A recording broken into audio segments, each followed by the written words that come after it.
여러분 안녕하세요. 저는 여러 나라에서 다양한 설교자들을 섬길 그런 기회가 있었습니다. 근데 여러분, 우리 한국의 설교자분들 보면은요, 헌신도가 대단합니다. 설교하는 부분이 많고요. 또한 배우고자 하는 그런 욕구들이 많지요. 그래서 제가 설교 세미나를 진행하게 되면은 많은 목회자들이 와서 설교 작성법이라든지 또한 전달법에 대해서 문의를 하게 됩니다. 그러면 제가 여러분들에게 여러 안내를 하면서 제가 꼭 나누는 이야기가 있습니다. 그것은 바로 설교의 목적입니다. 여러분, A.W. 토저라는 목사님이 다음과 같이 말씀했습니다. 거룩한 일을 결정하는 기준은 무엇을 하느냐가 아닙니다. 왜 하느냐입니다. 그렇다면 설교는 왜 하는 것입니까? 설교의 목적은 과연 무엇일까요? 우리가 예수 그리스도를 개인의 구주로 영접함으로 말미암아 우리는 하나님의 자녀가 되었습니다. 여러분, 하나님의 자녀가 됐다는 것은 우리의 삶의 목표에 있어서, 가치관에 있어서 우리는 하나님과의 관계 안에서 우리의 삶의 기준점을 찾아야 된다는 것입니다. 자, 그렇다면 하나님의 사람들이 살아가는 목적이 무엇일까요? 그것은 바로 하나님의 영광입니다. 고린도전서 10장 31절에서는요, 다음과 같이 말씀합니다. 그런즉 너희가 먹든지 마시든지 무엇을 하든지 다 하나님의 영광을 위하여 하라. 우리는 하나님의 영광을 위하여 살아가는 것입니다. 여러분, 요한계시록 4장에 보면은요, 천국의 예배의 모습이 나옵니다. 하나님의 사람들이 천국에 가서 해야 될 모습이 무엇이지요? 그것은 바로 찬양과 영광을 올려드리는 것입니다. 우리 모두가 천국을 가기 원하지요. 그런데 천국에서 무엇을 할까요? 우리가 하는 일은 하나님께 찬양과 영광을 영원히 올려드리는 것입니다. 아멘. 따라서 우리의 삶 가운데 우리는 끊임없이 하나님께 영광 올려드리는 연습을 해야 되고, 또한 하나님의 영광을 조금씩 완성하는 것이 바로 우리의 삶인 것입니다. 오늘 방송에서 또한 은혜로운 찬양을 해주신 분들이 있어요. 여러분, 왜 찬양을 하죠? 하나님의 영광 때문이지요. 오늘 또한 아름다운 목소리로 진행을 해주시고 또한 좋은 질문을 해주실 분들이 있습니다. 왜 그러지요? 하나님의 영광 때문입니다. 오늘 All for One을 시청하신 분들 열심히 듣고 있을 겁니다. 왜 듣지요? 하나님의 영광 때문인 것입니다. 그렇다면 사역자로 부름받은 사람의 최고의 우선순위, 가치관은 무엇입니까?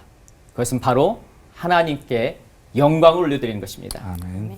설교에서도 마찬가지예요.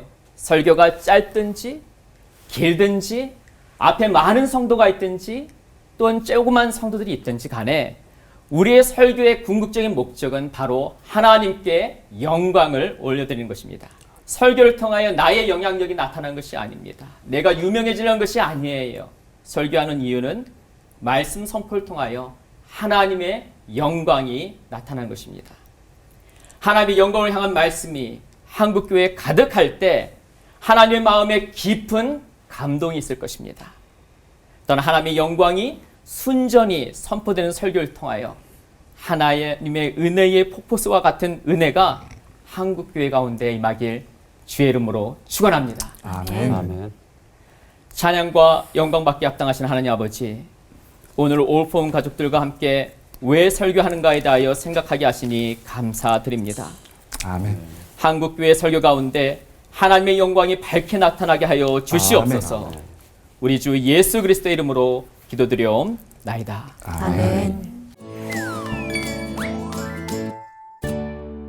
말씀 들으면서 정말 이 하나님의 영광 이 단어가 잊혀지지가 않아서 또 이어서 질문을 해보자면, 목회자가 아니어도 설교를 해야 되는 경우가 간혹 있어요. 요새는 또 가정 예배를 많이 드리기도 하고요. 직장 내에서 이제 뭐 대표하시는 분들이나 부모로서도 이제 설교를 해야 될 때가 있는데, 이때 저희도 부모된 입장에서 이 하나님의 영광을 위해서 설교하고 싶거든요. 그래서 그런 방법들이 또 있는지, 어떤 마음으로 어떻게 준비를 해야 할까, 그 설교를 전할 때 그 마음들을 좀 알려주시면 좋겠습니다. 예, 굉장히 좋은 질문인데요.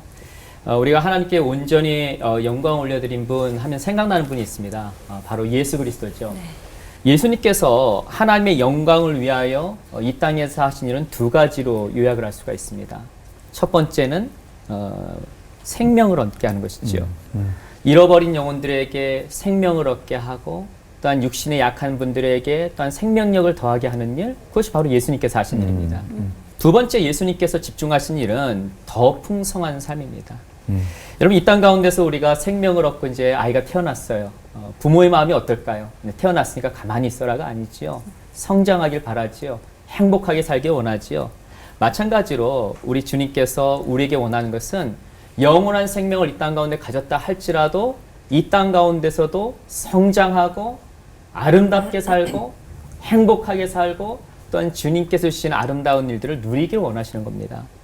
그렇다면 우리가 성숙을 한다, 성장을 한다 하면 어디까지 성장을 하느냐? 그것은 바로 예수 그리스도입니다. 따라서 평신도께서 만약에 하나님의 영광을 위해서 설교를 하신다 하면 저는 예수 그리스도를 바라보기 원합니다. 우리가 설교 중에서도 구원받지 않은 자들에게는 예수 그리스도를 소개하는 생명의 말씀, 구원의 메시지가 나가야 하고요. 또한 주님을 알지만 아직은 성숙하지 않고 좀 더 자라가야 할 분들에게는 더 풍성한 삶, 성숙의 메시지, 또한 제자 훈련의 메시지를 선포해야 되는 것입니다. 따라서 우리 평신도 분들이 설교하기가 쉽지 않죠. 그렇지만 이런 두 부분에 대해서 어느 정도 균형을 잡으면서 설교하면은 제가 보기에는요, 또한 하나님께서 영광 받으시는 그런 설교를 하겠다는 생각을 합니다. 좋다.